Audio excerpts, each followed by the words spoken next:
Hello everyone, welcome to learn Lifeology. बच्चों, आज हम पढ़ रहे हैं चैप्टर 9 एनसीईआरटी 12 से आपका बायोलॉजी का। एंड चैप्टर का नाम है strategies for enhancement in food production.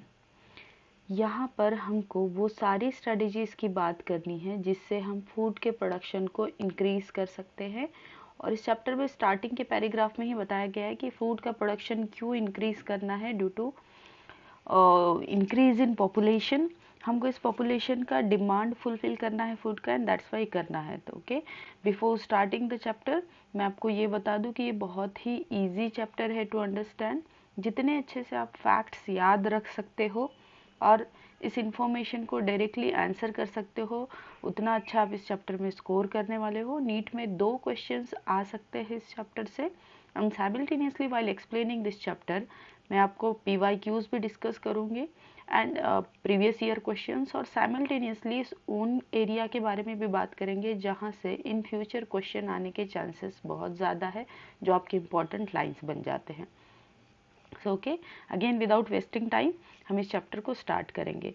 तो जब हमारा पॉपुलेशन इंक्रीज हो रहा है तो इस इंक्रीजिंग पॉपुलेशन का डिमांड पूरा करने के लिए, फूड का डिमांड पूरा करने के लिए हम क्या क्या कर सकते हैं। तो एक्चुअली देयर आर 4 मेजर्स जिसमें आप फूड का डिमांड बढ़ा सकते हो। पहली बात बताई गई है कि हम एनिमल हस्बेंड्री करके, मतलब as the major source of food are animal and plants, तो हम एनिमल्स के थ्रू अपना फूड ऑब्टेन कर सकते हैं। दूसरा आपको बताया गया है कि प्लांट ब्रीडिंग के डिफरेंट प्रैक्टिसेस कर कर। देन अपार्ट फ्रॉम दिस, ये दोनों तो कन्वेंशनल ट्रेडिशनल मेथड्स हो गए। नेक्स्ट मेथड हमारे पास है single cell proteins and tissue culture. तो अगर यहाँ पर भी जब हमारा डिमांड फुलफिल ना हो पाया तो ये हमने एडवांस मेथड्स ढूंढ ली है to increase the food production और to enhance the food production. तो इन चारों मेथड्स को हम पढ़ेंगे, but here in this video हम प्लांट ब्रीडिंग के साथ स्टार्ट करेंगे, क्योंकि एनिमल हस्बेंड्री भी हम पढ़ रहे हैं, बट यहाँ पर प्लांट ब्रीडिंग से देखेंगे। प्लांट ब्रीडिंग से बहुत सारे डायरेक्ट क्वेश्चन आए हैं compare to animal breeding. We are having more question from plant breeding. चलिए तो स्टार्ट करते हैं प्लांट ब्रीडिंग। प्लांट ब्रीडिंग बच्चों, जैसा मेंडल के क्रॉस, मेंडल ने जो ब्रीड किए थे प्लांट्स के क्रॉस हाइब्रिडाइजेशंस करवाए थे, जस्ट वैसे ही कुछ इस टाइप में ही यहाँ पर दिया हुआ है, तो हमको अच्छे से इसको समझना है। प्लांट ब्रीडिंग क्या होता है? Traditional farming can only yield limited biomass as food for humans and animals. यहाँ पहले आपको रीज़न बताया गया कि अगर हम ट्रेडिशनल फार्मिंग के हेल्प से जाते हैं तो हमारे पास लिमिटेड बायोमास बनेगा for humans as well as other animals. फिर अब इस बायोमास को बढ़ाने के लिए, यील्ड को बढ़ाने के लिए क्या किया जा सकता है? तो 2 बातें बताई गई है। Either you can do management practices, better management practices, कि फूड प्रोडक्शन के आपको सोइंग के टाइम ध्यान रखना है, प्रॉपर वाटरिंग इरिगेशन का ध्यान रखना है, फूड का हार्वेस्टिंग प्रॉपरली हो सके, हार्वेस्टिंग के बाद स्टोरेज प्रॉपरली हो सके, तो all this comes under the better management practices. और दूसरा आप क्या कर सकते हो? इंक्रीज इन एकरेज, मतलब जो लैंड एरिया है विच इज अंडर एग्रीकल्चर, आप उस लैंड एरिया को इंक्रीज कर सकते हो to increase the yield. But again दोनों भी चीज़ें हम लिमिटेड एक्सटेंट तक ही बढ़ा सकते हैं, क्योंकि we are having a limited land on the earth. अब इस लैंड को आप बहुत, लैंड को तो बड़ा नहीं कर सकते हैं, ठीक है। लैंड अंडर एग्रीकल्चर आप थोड़ा बहुत बढ़ा सकते हो, बट लैंड को तो हम बढ़ा नहीं सकते। तो we are having this limit to limited extent. तो फिर और क्या किया जा सकता है? तो हम यूज़ करते हैं प्लांट ब्रीडिंग की technology which has help to increase the yields to very large extent. तो ये 2 बातें, पहले वाली हमारा बहुत ज़्यादा नहीं बढ़ा पाई है, यील्ड एक लिमिटेड एक्सटेंट तक बढ़ाया है, तो हमने लार्ज एक्सटेंट बढ़ाने के लिए we took the help of plant breeding. And यहाँ पे डायरेक्टली बाद में आपको क्वेश्चन पूछा गया है कि वो in India has not heard about the green revolution. Green revolution, हरित क्रांति, इस बारे में हर किसी ने सुना हुआ है। विच वॉज रिस्पॉन्सिबल, देखिए अब ग्रीन रिवोल्यूशन से क्या हुआ, which was responsible for our country to not merely meet, मतलब सिर्फ हमने हमारी खुद की रिक्वायरमेंट पूरी नहीं की फूड की, but also help us to even export it, हमने इसको एक्सपोर्ट भी किया है फूड को। हम इतना अच्छा प्रोड्यूसर बन गए कि even today we can export the grains. So green revolution was dependent to a large extent on plant breeding techniques for development of high yielding and disease resistant varieties। देखिए अब high yield के साथ हम दूसरा parameter की बात कर रहे हैं, डिसीज रेजिस्टेंट। अब फूड प्रोडक्शन एनहांसमेंट में किस बात की बात की जाती, किस बात पर ध्यान दिया गया अब तक, हाई यील्डिंग है, उसके साथ साथ मतलब आपको अमाउंट तो बढ़ाना ही है, बट ये जो बढ़ रहा है अमाउंट ये डिसीज रेजिस्टेंट भी होना चाहिए। और स्पेशली मेंशन ग्रीन रिवॉल्यूशन में किन प्लांट्स के डिसीज रेजिस्टेंट वैरायटीज पर ध्यान दिया गया, तो दैट वाज व्हीट, राइस, मेज। तो before explaining this chapter line by line थोड़ा सा मैं आपको समझा देती हूँ। हम यहाँ प्लांट ब्रीडिंग करेंगे, 4 एस्पेक्ट में इस ब्रीडिंग को स्टडी करना है। पहला तो हम देखेंगे यील्ड बढ़ाने के लिए, एंड देन उसके हमको एग्जांपल्स देखने हैं यहाँ पे कि yield, how this yield can increase, and उसके कौन से एग्जाम्पल्स अवेलेबल है। दूसरा हम देखेंगे plant breeding to obtain disease resistant varieties. तीसरा देखना है हमको इंसेक्ट रेजिस्टेंट वैरायटीज। और फोर्थ टाइप हम ब्रीडिंग की जो करेंगे that is for to increase the quality, nutritive quality of food और प्लांट्स और एग्रीकल्चरल प्रोडक्ट्स। तो ये 4 एस्पेक्ट में हमको ब्रीडिंग करवाना है प्लांट्स की एंड बेटर वैरायटीज को ऑब्टेन करना है। तो whatever results we are having with us which are best producers, which are best resistant varieties, those are mention here. इन सब की हमको बात करना है और साइमल्टेनियसली आपको एक काम करना है, whatever examples are there you have to learn it simultaneously, तो ही आपको ये चैप्टर एग्जाम में होने वाला है और बड़े इजीली 8 मार्क्स आप स्कोर कर पाओगे नीट में। So what is plant breeding, शुरू करते हैं। Plant breeding is purposeful manipulation, क्या है ये, जानबूझकर मतलब जानते बूझते हुए किया हुआ मैनिपुलेशन है, नेचुरल नहीं है, हमने किया है, of plant species in order to create, और क्यों किया गया है, ये किया गया है to create desired plant types, जो हमको चाहिए ऐसे प्लांट टाइप्स बनाने के लिए। और कौन से चाहिए हमको, that are better suited for cultivation, ऐसे चाहिए जिनको हम इजीली कल्टीवेट कर सके, बेटर यील्ड्स देने वाले और डिसीज रेजिस्टेंट, ऐसी वैरायटीज हमको यहाँ पर बनाना है जिनके अंदर ये सारी प्रॉपर्टीज हो। So conventional plant breeding has been practice for thousands of years. तो ये एक बहुत पुरानी प्रैक्टिस है जिसमें हम सिलेक्शन करते हैं, बेस्ट को सेलेक्ट किया जाता है, जो हमारे लिए अच्छे नहीं है उनको एलिमिनेट किया जाता है, एंड देन बेस्ट वैरायटीज को डोमेस्टिकेट किया जाता है। Since beginning of human civilisation, okay, recorded evidence कब के है हमारे पास, plant breeding dates back 9000 to 11000 years ago, मतलब इस टाइम का जो ह्यूमन था अबाउट 9000 to 11000 ईयर्स अगो, उस टाइम का ह्यूमन भी प्लांट ब्रीडिंग को प्रैक्टिस करता था, बेस्ट प्लांट्स का सिलेक्शन करता था। लेकिन अब विद डेवलपमेंट ऑफ टेक्नोलॉजी ये ब्रीडिंग की प्रोसेसेस भी एडवांस हो चुकी है। So many present day crops are the result of domestication of in ancient times. तो ऐसा नहीं था बेटा कि सारे प्लांट्स पहले से फार्मिंग में क्रॉप्स में यूज़ किए जा रहे हैं, कहीं ना कहीं हर प्लांट को डोमेस्टिकेट किया गया है और बाद में उसको कंटिन्यू किया गया है as a crop plants. Now today all our major food crops are derived from domesticated varieties। आज हम जितने भी फूड क्रॉप्स हम यूज़ करते हैं, सीरियल्स है, राइस है, वीट है और बीन्स है, जो भी हम यूज़ कर रहे हैं all this are derive from domesticated, मतलब ऐसी वैरायटीज़ को जिनको हमने पालतू बना दिया, प्लांट की वैरायटीज़ को पालतू बना दिया है, because we are using them in a cultivation. Classical plant breeding, अब बोला गया क्लासिकल मेथड के बारे में। क्लासिकल मतलब ओल्ड जो पुरानी मेथड चलती आ रही है, इन्वॉल्व्स क्या किया जाता है, पहला स्टेप किया जाता है क्रॉसिंग और hybridisation of pure lines. If you remember Mendel's cross, क्या करते थे हम यहाँ पर प्योर लाइंस को क्रॉस करवाते थे जो हमारी पेरेंट जनरेशन होती थी। देन उसके बाद क्या किया जाता था, next step you can just take it as flow chart, इसकी तरह भी आप याद रख सकते हो। पहला स्टेप आपका रहेगा क्रॉसिंग, क्रॉसिंग के बाद हम नेक्स्ट स्टेप जो करते हैं that is selection, artificial selection. Crossing के बाद जो भी प्रोजेनी आएगी उसमें से आप बेस्ट प्लांट्स को सेलेक्ट करेंगे विद डिजायरेबल ट्रेट्स। क्या डिजायरेबल ट्रेट्स है हमारे लिए, हायर यील्ड होना चाहिए, न्यूट्रिशन होना चाहिए एंड रेजिस्टेंस टू डिसीज होना चाहिए। तो यू कैन सी थेम्स यहाँ पर same thing is mention again and again कि प्लांट की कौन सी वैरायटीज हमारे लिए डिजायरेबल है। नाउ विद एडवांसमेंट और एक चीज़ बता दी इन्होंने, this was about the classical method. अब हमारे पास हो गया है जेनेटिक्स का एडवांसमेंट, तो हमने क्या किया, with advancement of genetics and molecular biology हमने इसमें इंट्रोड्यूस कर दिया टिश्यू कल्चर को.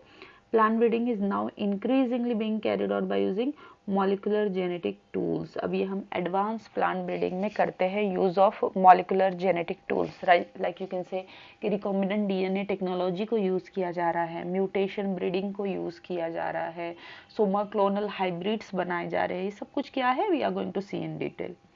So if we were to list the traits or characters that the breeders have tried to incorporate into crop plants, the first we would list would be increase crop yield and improve quality.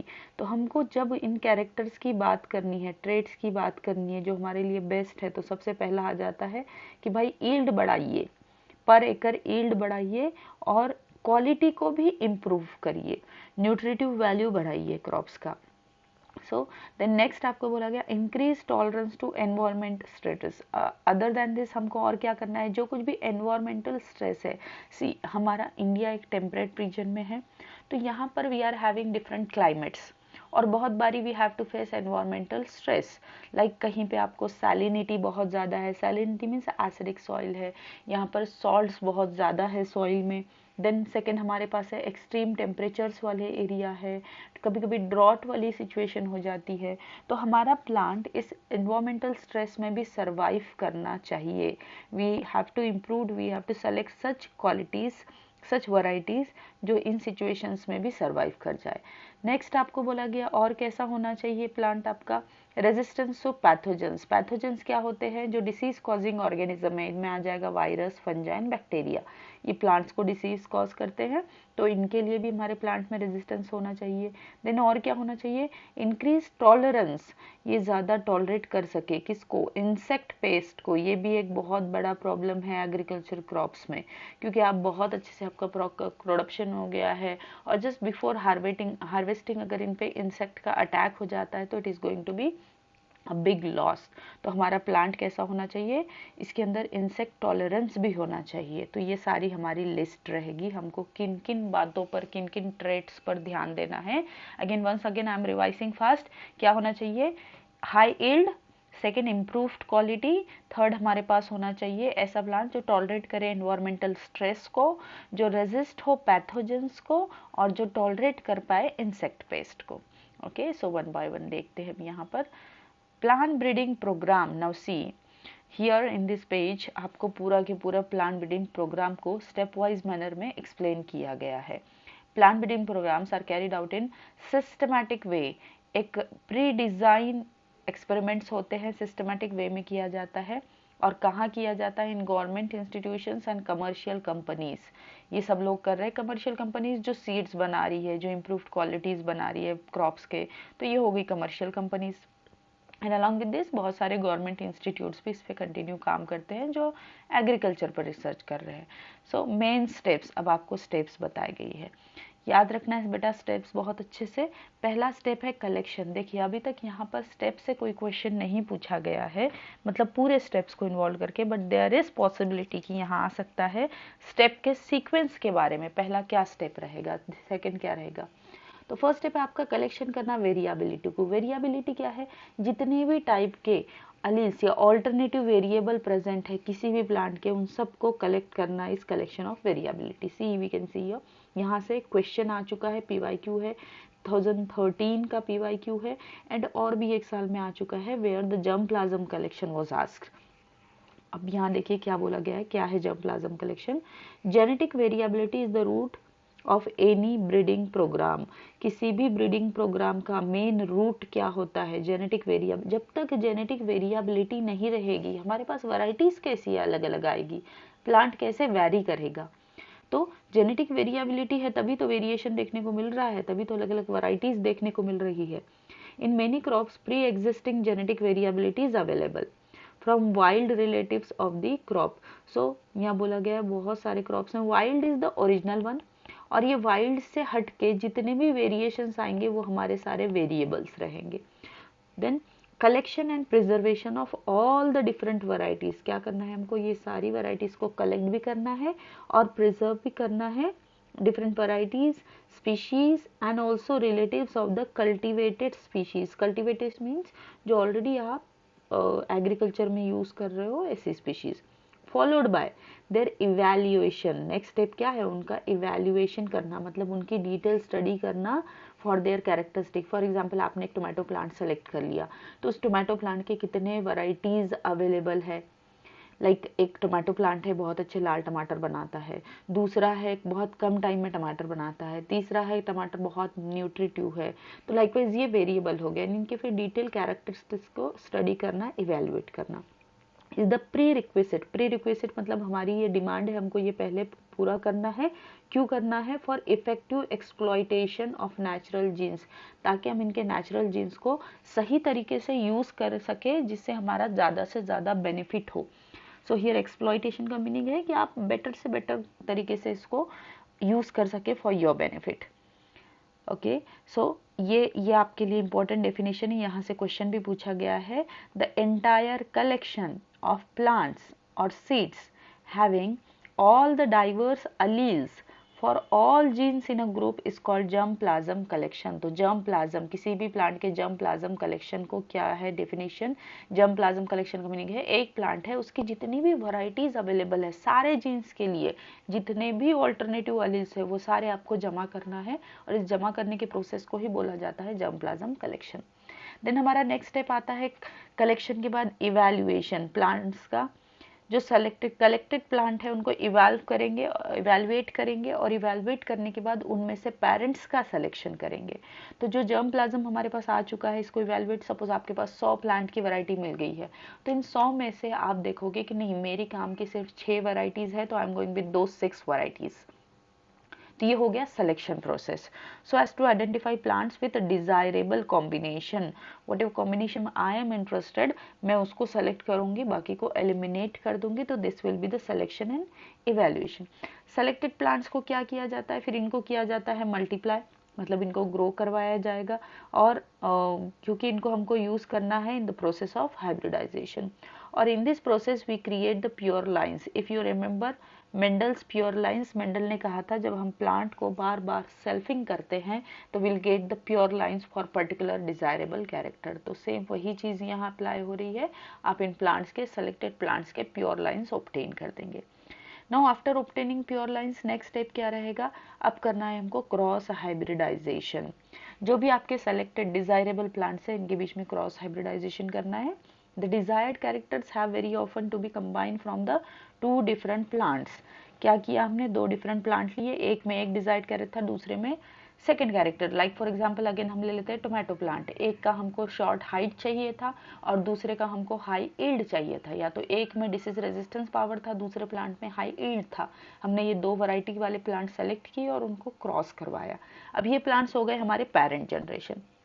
यहाँ एक आपको example दिया है, for example high protein quality of one parent may need to be combined with disease resistant from another parent. दो parent select किए हैं, एक parent में क्या है वो हाई प्रोटीन क्वालिटी वाला प्लांट है, मतलब जो भी उसका प्रोडक्ट है it is producing high protein quality, और दूसरा है हमारा प्रोटीन तो बहुत अच्छा नहीं बनाता है बट इसमें डिसीज रेजिस्टेंस है। ये हमारे दो पेरेंट्स हो गए। अब इनकी प्रोजेनी में से ऐसी प्रोजेनी सेलेक्ट करेंगे हम क्रॉस हाइब्रिडाइजेशन करने के बाद जिनमें ये दोनों कैरेक्टर्स आ जाए।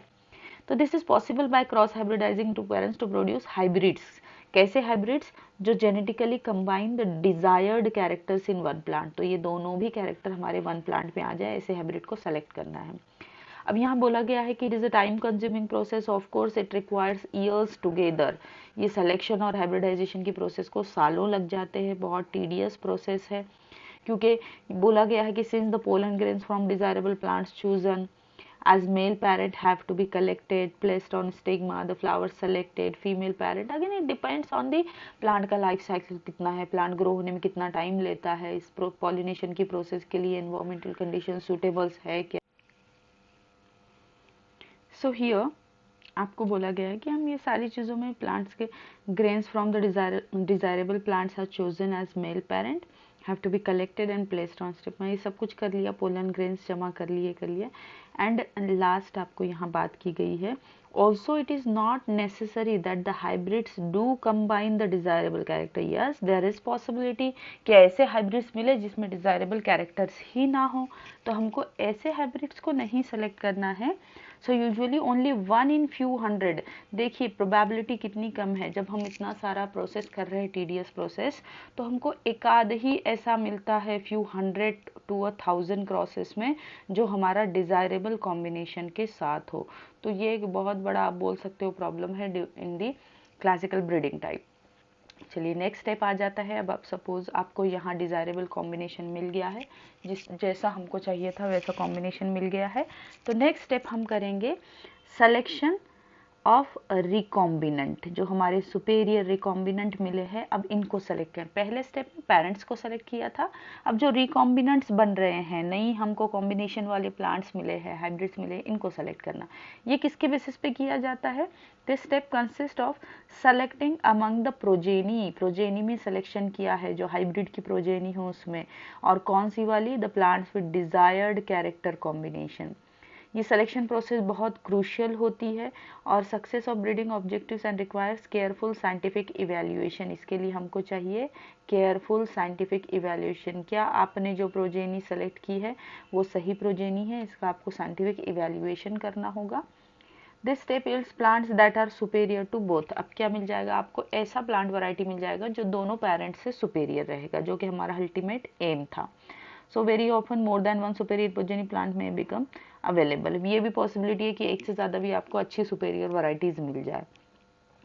सो अब नेक्स्ट स्टेप, अभी तक हम कर रहे थे क्रॉस पॉलिनेशन, इसके आगे किया जाता है बेटा सेल्फ पॉलिनेशन। याद रखिए, when we are doing this selection of recombinants, इस सिलेक्शन के बाद हमको सेल्फ पॉलिनेशन करना है टू अश्योर देयर जेनेटिसिटी। क्या जेनेटिक वैरायटीज डिस्टर्ब ना हो, होमोजाइगोसिटी या यूनिफॉर्मिटी क्रिएट करने के लिए। यहाँ से आपका एक रीजन असर्शन टाइप का क्वेश्चन बन सकता है कि why we are doing this self pollination in the selected hybrids. तो ये क्यों किया जा रहा है कि यह हमको यूनिफॉर्मिटी या homozygosity, again just remember about the Mendel's varieties. Mendel ने क्या किया था, जो इनको वैरायटीज मिल जाती है उसमें यूनिफॉर्मिटी लाने के लिए ही used to do continuously self pollination. So that क्या होगा, जब हम कंटिन्यूस सेल्फ पॉलिनेशन करेंगे तो यहाँ पे सेग्रीगेशन नहीं होगा फर्दर प्रोजेनी में, कैरेक्टर सेपरेट नहीं होंगे, वही कैरेक्टर आगे कंटिन्यू होता रहेगा। देन अब next step and last step आ जाता है कि जो आपके सिलेक्शन हो चुका है, सारा प्रोसेस हो चुका है, अब इसको टेस्ट करना है और टेस्ट करके इसको रिलीज करना है मार्केट में एंड इनको कमर्शियलाइजेशन करना है, मतलब फार्मर्स के लिए अवेलेबल करवाना है। न्यू कल्टीवर्स का मतलब है, कल्टीवर्स वो प्लांट्स है जो यहाँ आपने हाइब्रिडाइजेशन की प्रोसेस से बनाए हैं। The newly selected lines are evaluated for their yield, उनकी ईल्ड चेक की, उनके एग्रोनॉमिक ट्रेड्स यूज किए ऑफ क्वालिटी। एग्रोनॉमिक मतलब एग्रीकल्चर से रिलेटेड, कि इन कौन सा इन्वायरमेंट चाहिए, वाटर का रिक्वायरमेंट कितना है, डिसीज रेजिस्टेंटेबिलिटी कैसी है, ये सारी चीज़ें चेक की। एंड देन हमने ये इवैल्यूएशन के बाद इनको रिसर्च फील्ड्स में ये सब कुछ चीज़ें की है and recording their performance under ideal fertiliser application, irrigation and other crop management practices, ये सब कुछ किया स्टैंडर्ड कंडीशन में। और लास्ट में the evaluation in research field is followed by, अब रिसर्च फील्ड के बाद हम उसको एक्चुअल फील्ड्स में लाएंगे।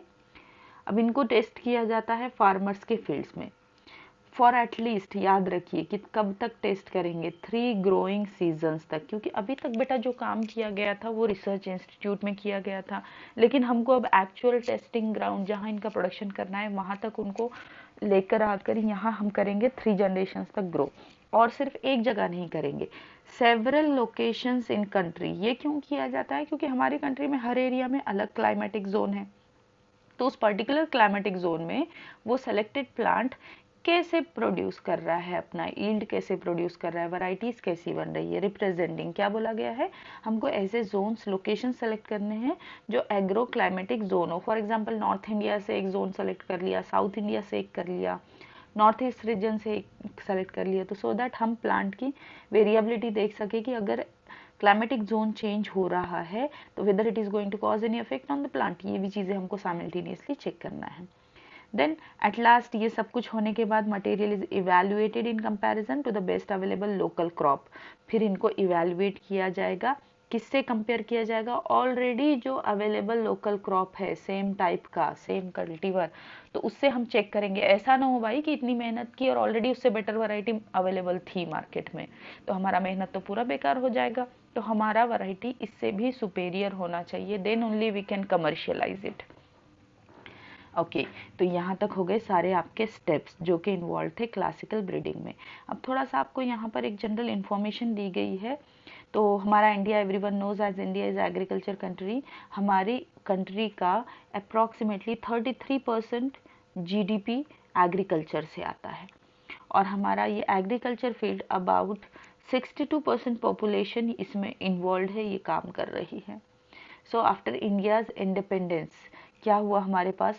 इंडिपेंडेंस के बाद सबसे बड़ा हमारा चैलेंज जो कंट्री फेस कर रही थी, that was producing enough food. भाई बढ़ती हुई जनता को, पॉपुलेशन की, फूड की भूख पूरी की जाए, फूड की रिक्वायरमेंट पूरी की जाए इस इंक्रीजिंग पॉपुलेशन का। तो हमारे पास एक ही चीज़ बची थी कि भाई लैंड तो लिमिटेड था, only limited land is fit for cultivation. फिर क्या किया जा सकता है? India has to strive to increase yields per unit area. Land तो नहीं बढ़ाया जा सकता, लैंड तो उतना ही रहेगा, तो हमको क्या करना है? यील्ड बढ़ाना है पर unit area. And the development of several high-yielding varieties of wheat and rice in mid-1960s। फिर शुरू हुई हमारी क्रांति, जिसको हम हरित क्रांति बोलते हैं। यहाँ पे शुरू हुई है हाई यील्डिंग वैरायटीज का बनाना। किसकी हाई यील्डिंग वैरायटीज थी? व्हीट एंड राइस, क्योंकि हमारे मेजर इंडिया में wheat and rice are the major crops, या फूड आपका जो मेजर यूज़ किया जाता है, आप इसको बोल सकते हो स्टेपल फूड, ये as a staple food use किया जाता है। तो हमको सबसे पहले इसका प्रोडक्शन बढ़ाना था, ये मिड 1960s। और बेटा यहाँ से PYQ आ चुका है कि ग्रीन रिवॉल्यूशन की शुरुआत इंडिया में कब हुई? तो दैट इज़ फ्रॉम 1960s। ये आप याद रखेंगे, 1960s से इंडिया में ये शुरुआत हुई है। So as a result of various plant breeding techniques led to dramatic increase। जब हमने plant breeding techniques यूज़ की तो obviously we got very good results and that's what is written कि हमको dramatic increase मिला है, और वो increase कितना है वो भी mention है। let's see कितना है। तो this phase is often referred as, तो ये हम इस phase को हम बोलते हैं green revolution, जब ये yields बहुत ज़्यादा बढ़ा दी गई। तो बेटा यहाँ पर कुछ images दी हुई हैं, which are the images of those crops जिनका हमने यील्ड बढ़ाया था। आप एनसीईआरटी की कोई भी डायग्राम को, इमेज को भी बिल्कुल नहीं भूलेंगे, उनको भी बहुत अच्छे से याद रखेंगे। Like here they are showing some Indian hybrid crops of high yielding varieties. You can see here, आपको ये जो दिया हुआ है मेज वाला इमेज दिया है, the first one is of मेज, दूसरा दिया है सोनालिका, ये बीट है। अब ज़रा एक बार ध्यान दीजिए, सोनालिका ऑलरेडी मेंशन है नीचे में आगे टेक्स्ट में, बट यहाँ इसका आपको ईयर भी लिखा हुआ दिख रहा है, तो ज़रा इस पर ध्यान दीजिए। सोनालिका का ईयर इट इज़ रिटन 1967। तो यहाँ से भी क्वेश्चन आ सकता है, बी केयरफुल।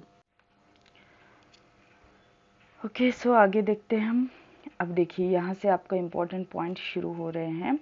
सो यहाँ कुछ एग्जाम्पल्स दी है, यहाँ से आपको याद करना शुरू करना है, मेमोराइज शुरू करना है, जो भी नाम आ रहे हैं सारे याद करने हैं। सो सबसे पहले हम पढ़ रहे हैं व्हीट एंड राइस की वैरायटीज़। तो कैन सी है ड्यूरिंग द पीरियड, यही 1960 वाला अभी मैंने आपको जस्ट बताया, ग्रीन रिवॉल्यूशन कब शुरू हुआ इंडिया में? 1960s में। तो इस पीरियड में 1960 से लेकर 2000 तक वीट प्रोडक्शन, देखिए यहाँ दिया हुआ है, वीट प्रोडक्शन कितना इंक्रीज हो गया? 11 मिलियन से 75 मिलियन टन्स तक इंक्रीज हो गया। मतलब यू कैन से कि 6 फोल्ड वीट प्रोडक्शन इंक्रीज हो चुका है। जो ओरिजिनल वीट हमारे पास 11 मिलियन प्रोड्यूस होता था, वो 75 मिलियन अब हो चुका है। और राइस प्रोडक्शन इंक्रीज हो चुका है from 35 million tons to 89.5 million tons. Rice production almost double से भी ज़्यादा राइस प्रोडक्शन हो रहा है। So this was due to, क्यों हुआ? क्योंकि यहाँ डेवलपमेंट हुआ है ऑफ सेमी डॉर्फ वैरायटीज़। ऐसी वैरायटीज़ बनाई गई वीट और राइस की जो सेमी डॉर्फ थी, या तो हमारे पास टॉल वैरायटीज़ थी या तो हमारे पास डॉर्फ वैरायटीज़ थी। तो यहाँ पे एक इंटरमीडिएट वैरायटी बनाई गई, सेमी डॉर्फ थी, जो हाई प्रोड्यूसिंग वैरायटीज़ भी थी। और ये वैरायटीज़ को हमने जब इनका फॉर्म, मतलब बोल सकते हो, ये जब हाइब्रिड्स बनाए गए तो यहाँ पर प्रोडक्शन भी बहुत इंक्रीज हो गया है। सी अब एक बहुत ही इंपॉर्टेंट नाम आता है, Norman E Borlaug, Nobel laureate है ये, नोबल प्राइज विनर इनका विनर है। इन्होंने एग्रीकल्चर के फील्ड में, फूड प्रोडक्शन के इंक्रीज करने के फील्ड में बहुत काम किया हुआ है। तो ये कर रहे थे काम अपना at International Centre for Wheat and Maize Improvement, याद रखिए मेक्सिको। नॉर्मन बोरलॉग ने कहाँ काम किया? International Centre for Wheat and Maize Improvement, जो कि मेक्सिको में है। और इन्होंने बनाई है semi dwarf varieties of wheat. अब यहाँ से एक एक वर्ड आपको याद रखना है। नॉर्मन ई बोरलॉग ने सेमी डॉर्फ वैरायटीज बनाई हैं। अब उन वैरायटीज का बात नहीं कर रहे हैं हम, हमारे इंडियन वैरायटीज की बात कर रहे हैं। इन 1963 इंडिया में भी सेम तरीके से काम किया था, just like Norman Borlaug India में काम किया था MS स्वामीनाथन ने। एंड 1963 में सेवरल वैरायटीज कौन सी बनाई गई? सोनालिका एंड कल्याण सोना, दो आपको एग्जाम्पल दिए हैं। दिज आर व्हीट वैरायटीज, याद रखिए। पहले दो नाम आपको याद रखना है, सोनालिका एंड कल्याण सोना। ये व्हीट वैरायटीज है जो इंडिया में बनाई गई, सेमी डॉर्फ टाइप की है, विच where high yielding and disease resistant. ये हाई यील्डिंग भी है, डिसीज रेजिस्टेंट भी है।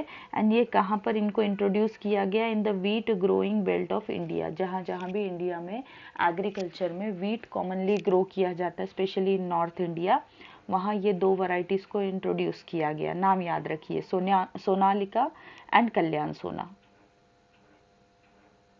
This is about wheat. इसके बाद बात की गई है राइस की। राइस में देखिए क्या बोला गया है, semi dwarf rice varieties were derived. हमने कुछ semi dwarf rice varieties derive की है, बनाई है, किससे? IR8 से। IR8 ये डेवलप किया गया था फिलीपाइंस में। फिलीपाइंस में इंटरनेशनल राइस रिसर्च इंस्टीट्यूट है, वहाँ पर इस IR8 को डेवलप किया गया था। और दूसरी हमने वैरायटी ली ताइचुंग नेटिव 1। ताइचुंग नेटिव 1 ये ताइवान की वैरायटी है। एंड इनसे हमने बनाई है राइस की सेमी डॉर्फ वैरायटी। इसका नाम नहीं दिया है, आपको सिर्फ ये याद रखना है, इन दोनों वैरायटीज से हमने राइस की सेमी डॉर्फ वैरायटीज बनाई। देन लेटर हमारे पास इनके और डेरिवेटिव्स बनाए गए, और ये डेरिवेटिव्स इंट्रोड्यूस किए गए 1966 में।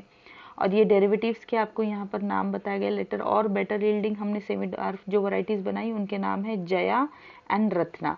ये जया एंड रत्ना ये राइस की वैरायटीज है। तो देखिए टोटल आपके पास 6 नाम आ चुके हैं यहाँ पर।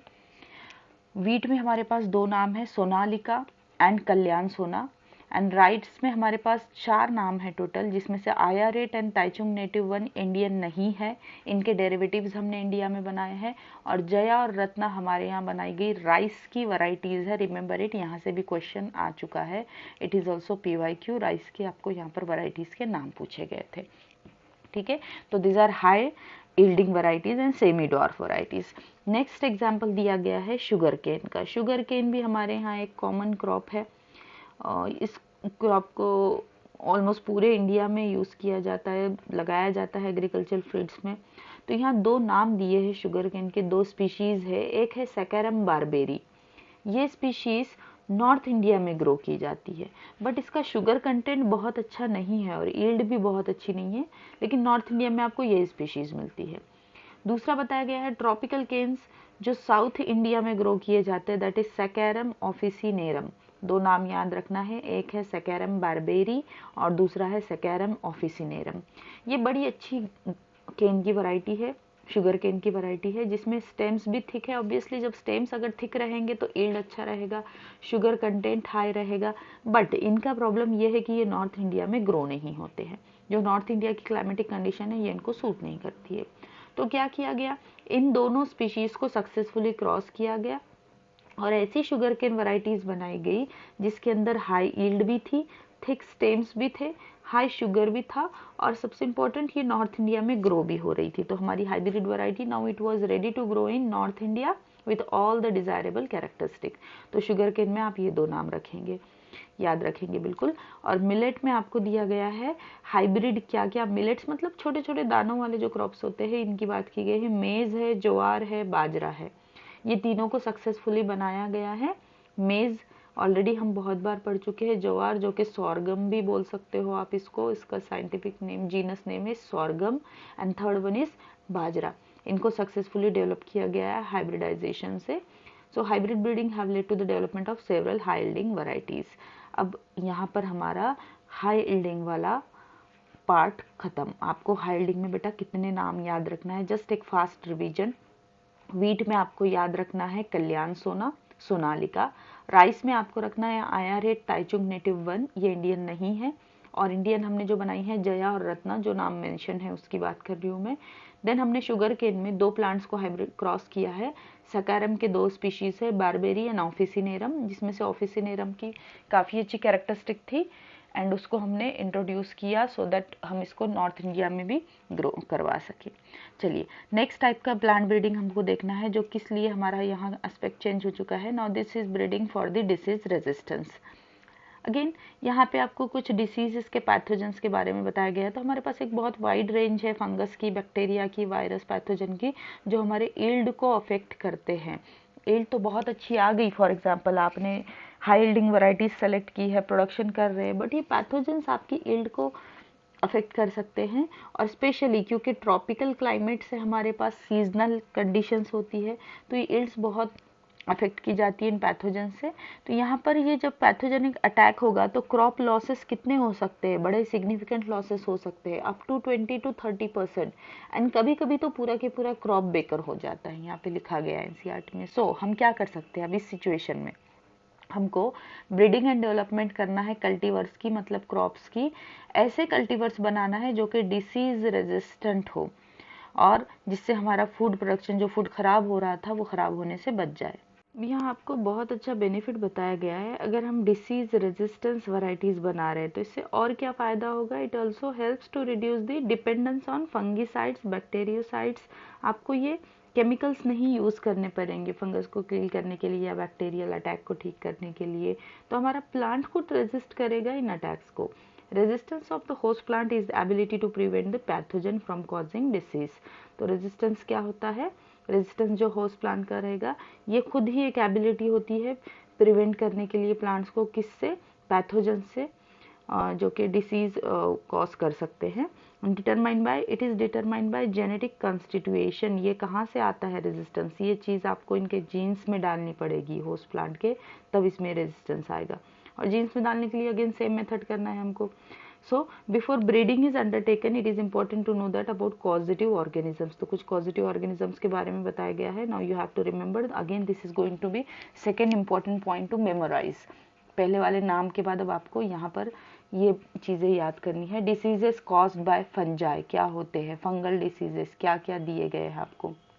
रस्ट है, रस्ट में जो एग्जाम्पल्स दिए गए हैं, brown rust of wheat, rust किससे होता है बेटा, कॉज याद करिए, इट वॉज पक्षीनिया, पक्षीनिया जो हमारे पास फंगस है, इट कॉजेस रस्ट, तो वीट में ब्राउन रस्ट है। Then red rot of sugar cane है और लेट ब्लाइट ऑफ पोटैटो है। 3 फंगल डिसीजेस की बात की गई है, तीनों आपको याद हो जाने चाहिए, ठीक है। देन बैक्टीरियल डिसीज में यहाँ पर बात की गई है black rot of crucifers. Crucifers क्या होते हैं, जो ये कॉलीफ्लावर के फैमिली वाले जितने भी होते हैं, दोज आर कॉल्ड क्रूसीफर्स। जैसे कैबेज हो गया, कॉलीफ्लावर है, ब्रोकोली है, तो इनके ऊपर ब्लैक रॉट एक बैक्टीरियल डिसीज हो जाता है, जो कि होता है बैक्टीरिया ज़ैंथोमोनास से। ये ज़ैंथोमोनास बैक्टीरिया डिसीज कॉज करता है, तो इसके लिए भी ये एक आपको बताया गया है। देन वायरल, कुछ वायरस डिसीजेस के नाम है, वायरसेस में हमारे आ जाता है tobacco mosaic virus and turnip Mosaic. ये मोजाइक टाइप का डेवलपमेंट हो जाएगा, patchy development on the leaves, ये है वायरल पैथोजन। अब देखिए अगेन मेथड इज सेम। तो यहाँ पर प्लांट ब्रीडिंग का मेथड सेम बताया गया है। ब्रीडिंग कैसे करेंगे, कन्वेंशनल ब्रीडिंग टेक्निक जो हमने यूज़ की थी, again selection of parents, cross hybridization, selection of progeny, वही स्टेप्स यूज़ करना है ब्रीडिंग के फॉर, बट दिस टाइम हमारे कैरेक्टर्स ट्रेस रहेंगे कि प्लांट डिसीज रेजिस्टेंस हो, ये हमको सेलेक्ट करना है। तो it steps are essentially identical to those for breeding, जो हमारे स्टेप्स है वही रहेंगे। For any other agronomic character ये स्टेप्स नहीं चेंज होंगे। अगर आप एल्ड के लिए कर रहे हैं तब भी स्टेप्स सेम रहेंगे, डिसीज रेजिस्टेंट वैरायटी के लिए कर रहे हैं तब भी स्टेप्स सेम रहेंगे। Again the steps are repeated here. क्या स्टेप्स रहेंगे हमारी, जर्म प्लाज्म की स्क्रीनिंग करना, for resistance sources, then hybridization करना पेरेंट सेलेक्टेड पेरेंट्स का, उसके बाद इवैल्यूएशन करना हाइब्रिड्स का, टेस्टिंग करना, रिलीज ऑफ न्यू वैरायटीज। जो स्टेप्स देखे थे सेम स्टेप्स रहेंगे। Now this is a very important table, ये आपको याद रखना है बेटा, यहाँ से आपके हर एक पॉइंट से क्वेश्चन बन सकता है। तो आपको कुछ क्रॉप्स दिए गए हैं जो डिसीज रेजिस्टेंस क्रॉप है। वीट की वैरायटी जो हमारे पास अवेलेबल है दैट इज हिमगिरी। यहाँ से प्रीवियस ईयर क्वेश्चन भी है, ये ऑलरेडी पूछा गया है 2011 में, और किस डिसीज के अगेंस्ट है वो भी है। Leaf and stripe rust and hill bunt, ये दोनों जो है ये फंगल डिसीजेस है जो वीट में होता है। बंट होता है एंड उसके बाद रस्ट, दोनों भी, लीफ एंड स्ट्राइप का, स्ट्राइप यानी स्टेम वाला रस्ट और लीफ का भी। इसके लिए हमारे पास जो वैरायटी है दैट इज हिमगिरी, नाम याद रखिए। वीट की तीसरी वैरायटी हम पढ़ रहे हैं। पहले हमने 2 हाई यील्डिंग वैरायटीज पढ़ी है, सोनालिका एंड कल्याण सोना, तीसरी हम पढ़ रहे हैं हिमगिरी। देन ब्रासिका, ब्रासिका है आपका मस्टर्ड। मस्टर्ड की वैरायटी जो आपके पास अवेलेबल है दैट इज पूसा स्वर्णिम अगेंस्ट व्हाइट रस्ट, ये भी फंगस के अगेंस्ट है, rust is a fungal attack. तो इस राई का नाम करण राई भी है। ये पूसा जो है ये वैरायटीज दिल्ली में एक एग्रीकल्चर इंस्टीट्यूट गवर्नमेंट का सिचुएटेड है पूसा में, वहाँ जो जो वैरायटीज बनती है उसको नाम मिलता है पूसा। तो पूसा स्वर्णिम ये राई की वैरायटी है या मस्टर्ड की वैरायटी है against white rust. Then cauliflower में ये याद रखना काफ़ी इजी है। कॉलीफ्लावर की जो 2 वैरायटीज़ है, कॉलीफ्लावर के जो फ्लावर होता है वो बड़ा ही अच्छा वाइट होना चाहिए। तो वाइट के लिए इन्होंने नाम दिया है पूसा शुभ्रा, ये हाइब्रिड वैरायटी है। एंड पूसा स्नोबॉल किसके अगेंस्ट है, यहाँ पे ब्लैक रॉट का इन्फेक्शन हो जाता है। अगेन ये इन्फेक्शन जो होता है it is due to Xanthomonas, ये बैक्टीरियल इन्फेक्शन है, याद रखिए। पहले दोनों फंगल थे, दिस वन इज बैक्टीरियल। और इसके अगेन वैरायटी है Pusa Shubhra, Pusa Snowball. You have to completely memorise this table without any option. जितने बार हो सकता है रिवाइज करिए, टेबल को याद करिए। देन नेक्स्ट है हमारे पास काउपी, काउपी में वैरायटी है पूसा कोमल, और ये है अगेंस्ट बैक्टीरियल ब्लाइट। यहाँ पे वही देखिए, this is also a bacterial disease. पहले 2 फंगल थे, ये 2 बैक्टीरियल हैं। एंड लास्ट में आपको जो दिया है चिली के लिए पूसा सदाबहार, और इसमें जो इन्फेक्शन डिसीजेस होते हैं this are viral diseases. Chilli mosaic virus and tobacco mosaic virus दोनों इस पर अटैक करते हैं। तो see total 5 varieties are given, उसमें से first 2 wheat and brassica this are against the fungus attack, second then next 2 जो है bacterial attack, and last one the virus one. अब देखिए इसके आगे और भी कुछ इंपॉर्टेंट पॉइंट्स आ रहे हैं। Conventional breeding is often constrained, कुछ लिमिटेशंस होते हैं बेटा। Even if you are doing conventional breeding, हमारे पास कुछ कंस्ट्रेंट्स है, कुछ लिमिटेशंस है, कुछ बंधन है, इसके आगे आप नहीं जा सकते हो। क्या लिमिटेशंस है, number of disease resistance gene. For example कुछ पैथोजेनिक अटैक हो गए एंड उस अटैक के अगेंस्ट किसी भी प्लांट में रेजिस्टेंट जीन ही नहीं है, तो आप क्या करोगे, आप जर्म प्लाज्म जितना सेलेक्ट किया है वहां पर कोई भी प्लांट रेजिस्टेंट नहीं दिखा रहा है। इन दैट केस हमको कुछ दूसरा रास्ता अपनाना होगा। ये दूसरा रास्ता क्या रहेगा, सो यहाँ बोला गया है अगर डिसीज रेजिस्टेंट जीन नहीं है तो देन क्या किया जाता है, वेरी इंपॉर्टेंट स्टेप। अब हम करते हैं म्यूटेशंस को इंड्यूस। ये म्यूटेशंस कैसे इंड्यूस किए जाते हैं, तो देर आर डाइवर्स मीन्स, हमारे पास अलग अलग तरीके हैं इन म्यूटेशंस को इंड्यूस करने के। Then mutations diverse means then screening. अब पहले तो म्यूटेशन करेंगे, मतलब आपको म्यूटेशन करके ऐसे जीन्स क्रिएट करना है, वहाँ पर ऐसे म्यूटेंट्स क्रिएट करना है एक्चुअली जो डिसीज रेजिस्टेंट हो। नेचुरली अगर ये नहीं है genes available then we have to create the mutants. अब यहाँ स्क्रीनिंग की जाती है फिर for resistance sometimes lead to desirable genes being identified. अब कभी कभी हो सकता है ये अगेन जो प्रोसेस है बड़ी ही टीडियस है एंड आपके पास कुछ श्योरिटी होती नहीं है कि आपको डिसीज रेजिस्टेंट जीन्स मिल ही जाए, but this is again one of the method कि आप जिसमें म्यूटेशंस डाल के नए जीन के फॉर्म्स वहाँ पर क्रिएट कर सकते हैं, ऑल्टरनेटिव फॉर्म्स बना सकते हैं। Plants having this desirable characters can then be either multiplied. फिर ऐसे प्लांट्स को सेलेक्ट करेंगे, ऐसे म्यूटेंट्स को सेलेक्ट करेंगे एक्चुअली जो डिसीज रेजिस्टेंस के साथ आए हैं and can be used in, इनको हम यूज़ करेंगे ब्रीडिंग की प्रोसेस में। तो other breeding methods that are use are selection amongst the somaclonal varieties. Other then mutation हमारे पास दूसरी मेथड्स जो है सोमा क्लोनल वैरायटीज का सिलेक्शन है एंड एक है जेनेटिक इंजीनियरिंग। ये 2 और भी मेथड है अपार्ट फ्रॉम इंड्यूसिंग म्यूटेशंस। तो these are kind of advance methods than the conventional और क्लासिकल ब्रीडिंग के अलावा ये हमारे पास एडवांस मेथड्स है।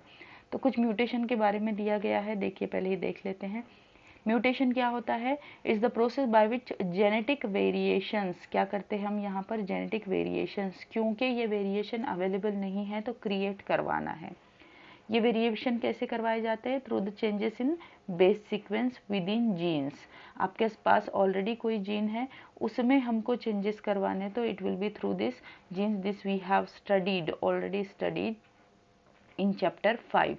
कैसे म्यूटेशंस को इंट्रोड्यूस किया गया है या किया जाता है, ये हमने ऑलरेडी पढ़ लिया है। जैसे आप कर सकते हो पॉइंट म्यूटेशंस करवा सकते हो, frame shift mutation by addition, deletion and so on. तो ये किस में करेगा? It results into creation of new characters. यहाँ आ जाएंगे न्यू कैरेक्टर्स और ट्रेड्स जो कि पेरेंटल में थे ही नहीं, ऐसे traits. Now this is important, mutation से कैसे ट्रेड्स आते हैं? म्यूटेशन से ऐसे ट्रेड्स मिलते हैं जो पेरेंटल में नहीं है, पेरेंटल वैरायटीज में नहीं है, मतलब कंप्लीटली न्यू ट्रेड्स।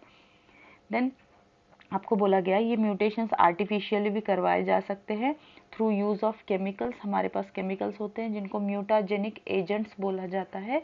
और दूसरा यूज़ किए जा सकते हैं रेडिएशंस। यहाँ एक एग्जांपल दिया है gamma radiations. Apart from this we also having the UV radiations.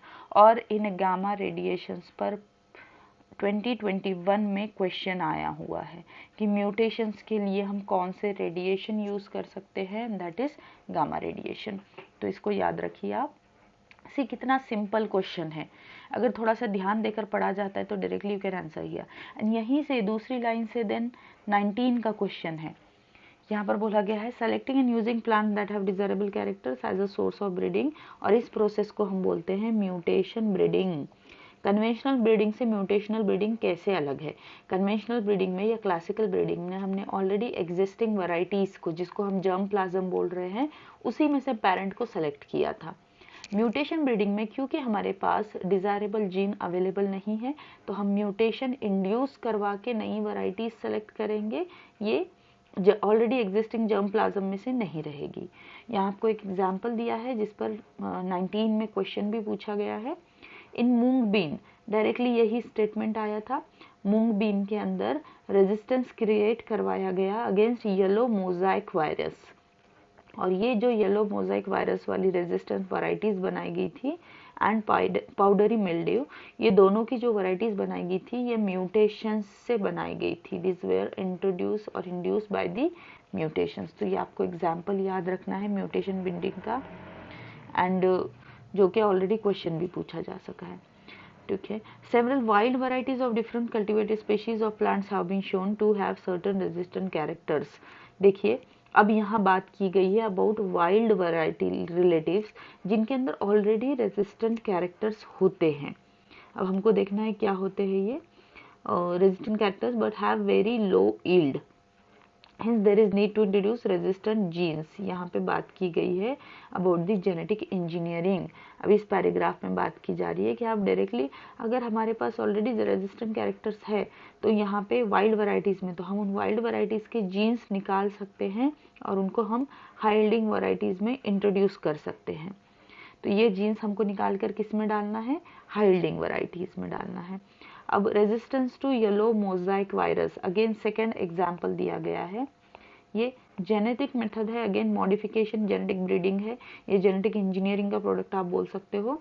तो यहाँ पर resistance again yellow mosaic virus के लिए भिंडी में, भिंडी क्या होती है? ओकरा, लेडीज फिंगर या ओकरा जिसको हम बोलते हैं।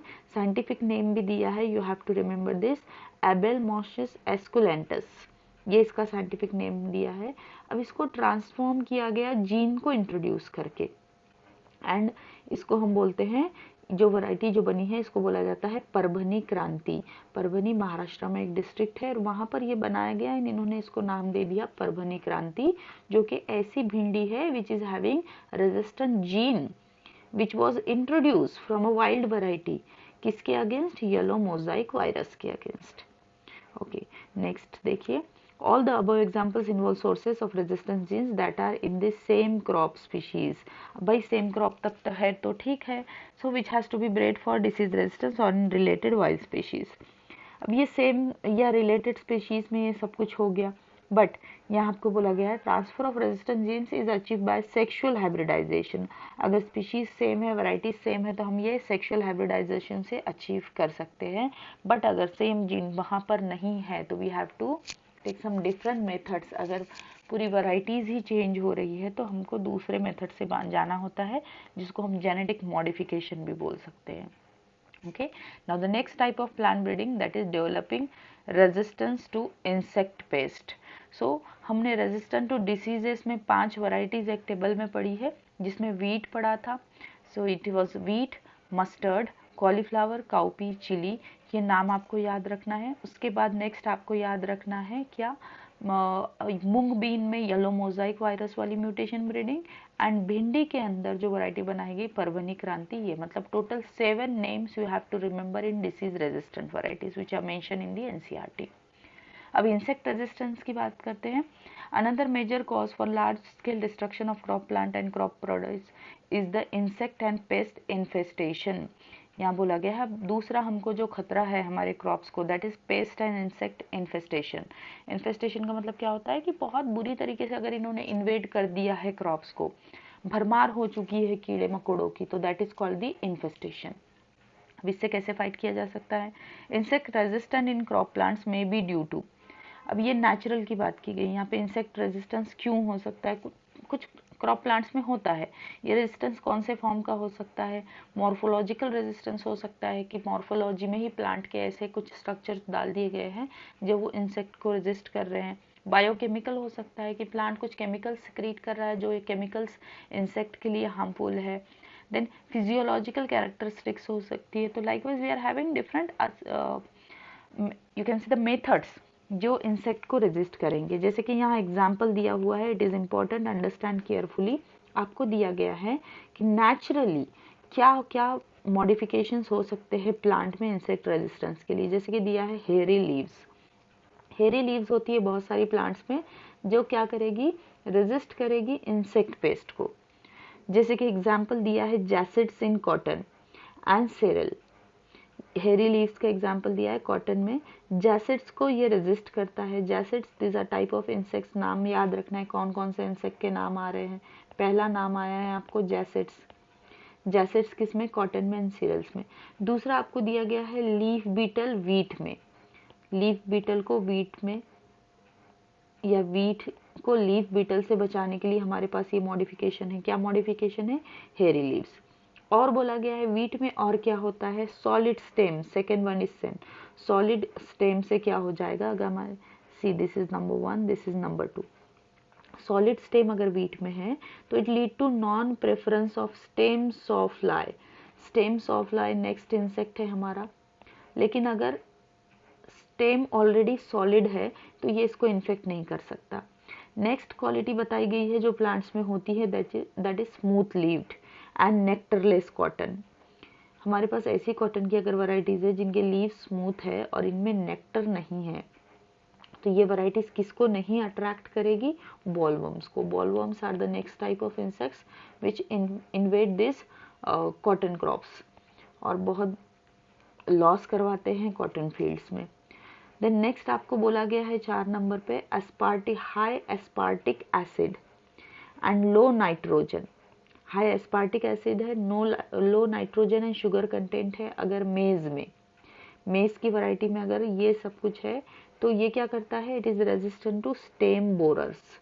नेक्स्ट आपका इंसेक्ट आ गया स्टेम बोरर्स। तो सी हियर 5 टाइप के मॉडिफिकेशंस प्लांट में बताए गए हैं which comes under they may be the morphological, they may be the biological और physiological characteristic of the plant जो इंसेक्ट को रेजिस्ट करवा रहे हैं।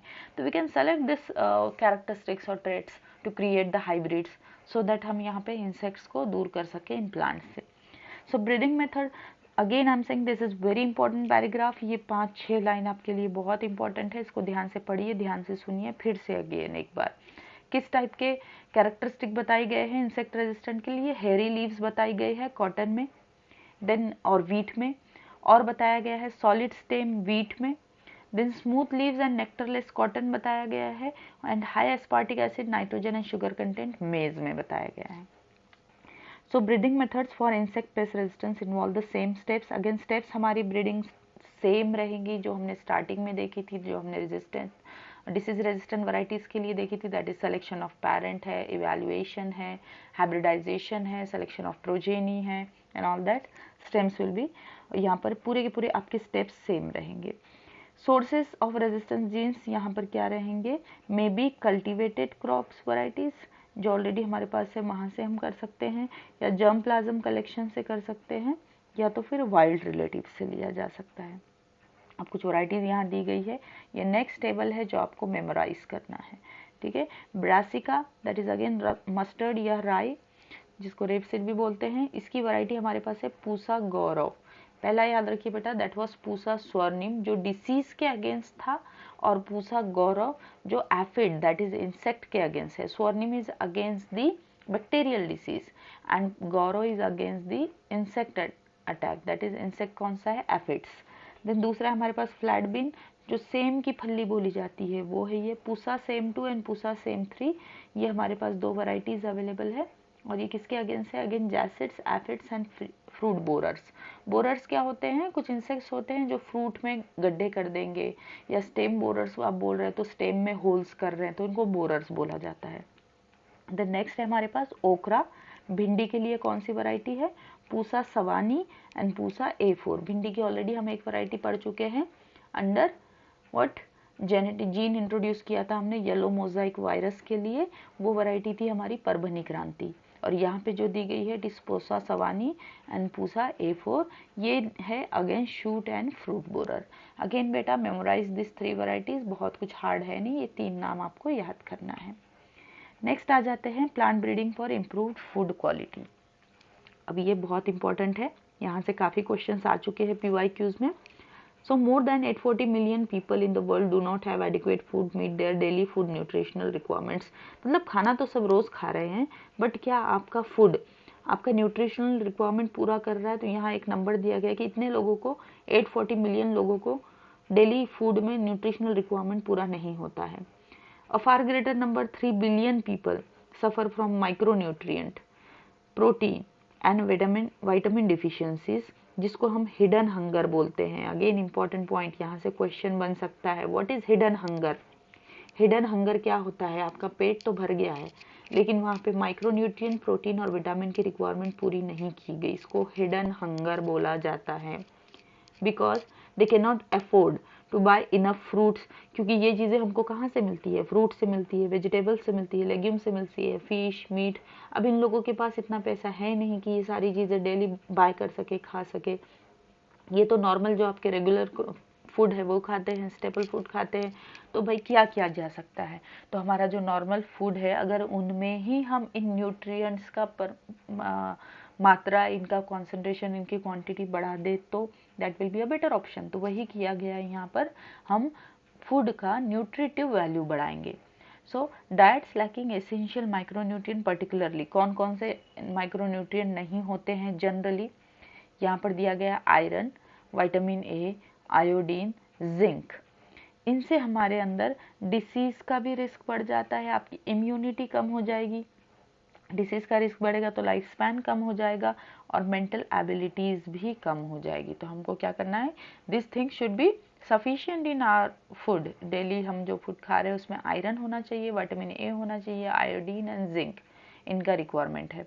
तो अब क्या किया गया, इन न्यूट्रिएंट्स को इंट्रोड्यूस किया गया प्लांट्स के अंदर, ठीक है। जैसे कि हम किसी भी फूड में कोई न्यूट्रिएंट्स बाहर से डाल रहे हैं तो that process is called fortification.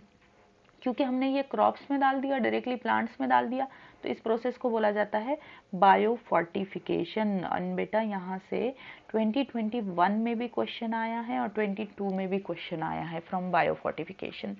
तो देखिए बड़ा इजी टॉपिक है, आपने क्या किया, प्लांट की न्यूट्रिटिव वैल्यू बढ़ा दी, तो दैट इज बायो फोर्टिफिकेशन। कौन से न्यूट्रिएंट्स इंट्रोड्यूस किए जाते हैं वो याद रखना है। Breeding crops with higher levels of vitamins का कॉन्सेंट्रेशन बढ़ा दिया, मिनरल्स का बढ़ा दिया, और प्रोटीन्स का बढ़ा दिया, और उसके साथ साथ हेल्दियर फैट्स, 4 पॉइंट बोले गए हैं। तो ये है most practical means to improve the public health.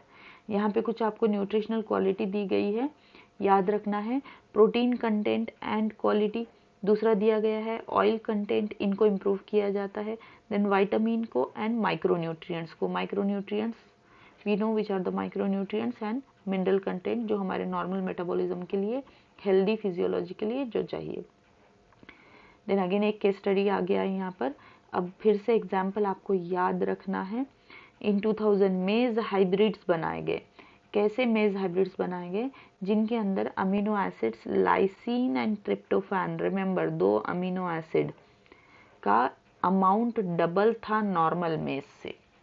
तो ये क्या हो गया, फोर्टिफाइड वैरायटी हो गई है, और इसी प्रोसेस को हम बायोफोर्टिफिकेशन बोलेंगे।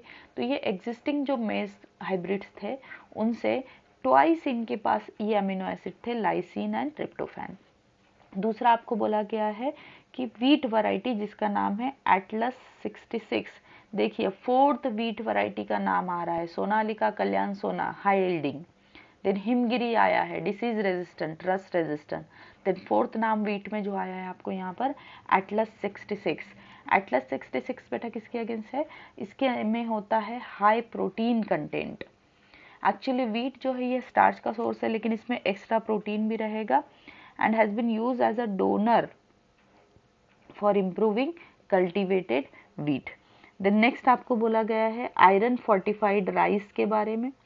Variety containing 5 times as much as iron, commonly consume varieties, जो नॉर्मल हमारे पास अवेलेबल वैरायटीज है उनसे 5 टाइम्स ज़्यादा आयरन इंट्रोड्यूस किया गया कुछ राइस वैरायटीज में। अब देखिए यहाँ इंपॉर्टेंट नाम आ गया है, इंडियन एग्रीकल्चरल रिसर्च इंस्टीट्यूट जो है न्यू दिल्ली में, इन्होंने जो जब अब तक जो हम बात कर रहे थे जितनी भी पूसा वैरायटीज थी वो यहीं से रिलीज की गई है, ये पूसा में सिचुएटेड है न्यू दिल्ली में।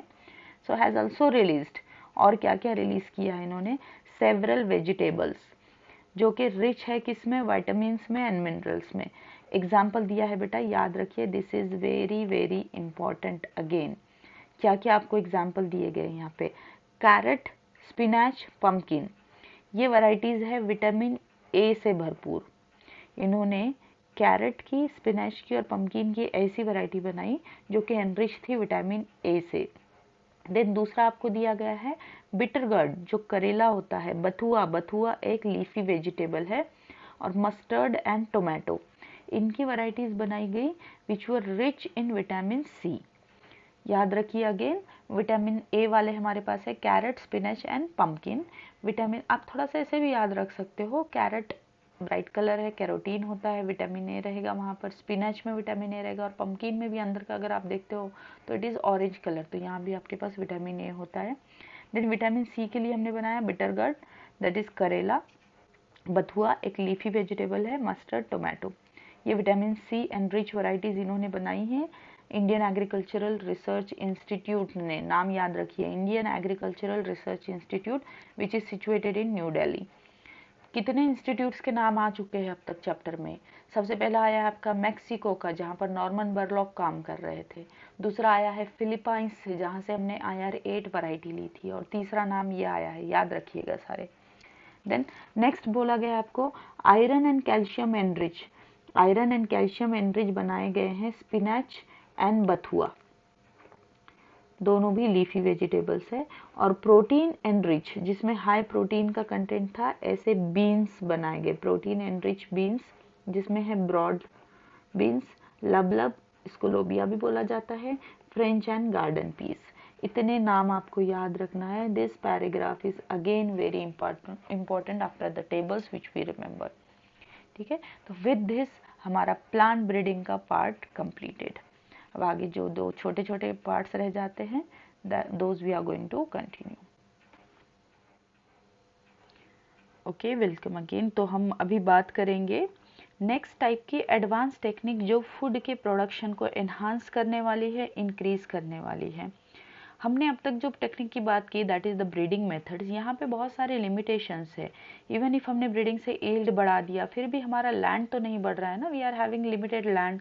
तो फिर इस इंक्रीजिंग पॉपुलेशन का डिमांड पूरा करने के लिए क्या कुछ ऑल्टरनेटिव्स है, कुछ एडवांस टेक्निक्स है? तो यस, जिसका आंसर यस है, जिसमें से एक है सिंगल सेल प्रोटीन्स। तो पहले हमको समझना पड़ेगा ये क्या होता है। See what is given here, conventional agricultural production से हम जो करते हैं सीरियल्स, पल्सेस, वेजिटेबल्स, फ्रूट्स, इनका प्रोडक्शन किया जाता है कन्वेंशनल मेथड से, ट्रेडिशनल मेथड से। ये मीट नहीं कर रहा है, ये फुलफिल नहीं कर रहा है किसके डिमांड को, फूड के डिमांड को, क्योंकि हम ये प्रोडक्शन उतना नहीं बढ़ा पा रहे हैं जितना ह्यूमंस का और एनिमल्स का पॉपुलेशन बढ़ रहा है। ये पहली एक चीज बता दी गई आपको, फोरग्राउंड आइडिया पुट कर दिया गया कि क्यों एससीपी रिक्वायर्ड है। देन नेक्स्ट बोला गया the shift from grain to meat. For example आप कोई एनिमल्स ग्रो कर रहे हो, एनिमल हस्बेंड्री कर रहे हो, एनिमल फार्मिंग कर रहे हो, वहाँ पर आपके एनिमल्स को क्या चाहिए, हमको एनिमल्स को ग्रो करवाना, मतलब हमको मीट रिक्वायरमेंट हम यहाँ पर क्रिएट कर रहे हैं। लेकिन इस मीट को बनाने के लिए विल रिक्वायर ग्रेन्स, क्योंकि ये एनिमल्स कहीं ना कहीं प्लांट्स पर डिपेंडेंट है for their food requirement, to fulfil their food requirement. अगर हमको 1 kg मीट प्रोड्यूस करना है एनिमल फार्मिंग यूज करके, तो it requires approximately 3 to 10 kgs of grain, मतलब इतना सारा प्लांट प्रोडक्ट चाहिए आपको 1 kg मीट बनाने के लिए। तो अब यहाँ आपको इतना प्लांट इसको देना पड़ेगा एनिमल को, तब जाके आपको एनिमल से 1 kg मीट मिलेगा। सो और एक क्वेश्चन पूछ लिया गया एनसीईआरटी में, can you explain this statement in the light of your knowledge of food chain. क्या आप बता सकते हो इसको फूड चेन के बेसिस पे। Yes of course, for example if you are dependent on the cattles they are doing the daily grazing, घास खाते हैं। अब घास खाते हैं, वो कितना घास खा रहे हैं, देन वो डेली उतना ग्रेजिंग करने के बाद आपको मिल्क मिल रहा है या मीट मिल रहा है, ठीक है। या आप पोल्ट्री फार्मिंग की बात कर रहे हो, उनको ग्रेन्स चाहिए, सफिशिएंट ग्रेन्स के बाद ही तो वहाँ से आपकी एग की या पोल्ट्री की रिक्वायरमेंट प्रोडक्शन पूरा किया जाएगा। So more than 25% of human population. Again next आपको फैक्ट बताया गया कि हमारी टोटल पॉपुलेशन में से 25% से भी ज़्यादा ह्यूमन पॉपुलेशन किससे सफ़र कर रहा है, एक तो हंगर से और दूसरा माल न्यूट्रिशन, भूख है और जिनकी भूख पूरी हो भी रही है उनको सफिशिएंट न्यूट्रिएंट्स नहीं मिल रहे हैं फूड से, तो that is called malnutrition. Then आ गया यहाँ पर ये सारे प्रॉब्लम्स को सॉल्व करने के लिए रामबाण उपाय, that is alternate source of proteins for animals and human. हमको क्या करना है, ऑल्टरनेट सोर्स ऑफ प्रोटीन्स। तो इस प्रोटीन का सोर्स पूरा किया जाता है थ्रू सिंगल सेल प्रोटीन हमारे पास ऑप्शन है, इसको हम यूज करेंगे, दैट इज कॉल्ड एससीपी। अब देखिए एससीपी होता क्या है, सिंगल सेल प्रोटीन क्या होता है। एक्चुअली ये माइक्रो ऑर्गेनिजम्स होते हैं, कुछ बैक्टीरिया है, अलगी है, जो कि प्रोटीन का सोर्स की तरह यूज की जाएगी, इनको ग्रो करवाया जाएगा और डायरेक्टली इनको खाया जाएगा, दे आर कम्प्लीटली एडिबल, ठीक है। तो यहाँ पे आपको बोला गया है microbes are being grown on industrial scale as a source of good protein. किसको ग्रो कर रहे हैं हम, माइक्रोब्स को, और कमर्शियल स्केल पे, इंडस्ट्रियल स्केल पे ये ग्रोथ की जा रही है। डायरेक्टली इन्होंने एग्जाम्पल दे दिया, ब्लू ग्रीन अलगी एक साइनोबैक्टीरिया है, ब्लू ग्रीन अलगी है जिसका नाम है स्पोरुलिना, बहुत इंपॉर्टेंट है, याद रखना है। 22 में इससे रीजन असर्शन वाला बड़ा ही अच्छा क्वेश्चन आया था। तो अगर सेम टाइप का क्वेश्चन पूछा जा सकता है तो थोड़ा सा जो बच्चे इसको नहीं समझ पाए हैं, कॉम्प्लेक्सिटी या कंसेप्ट अंडरस्टैंडिंग जिनको नहीं है उनको थोड़ी प्रॉब्लम हो सकती है, बट आप अगर ध्यान देके पूरा वीडियो सुन रहे हो, समझ रहे हो, तो it is going to be very useful.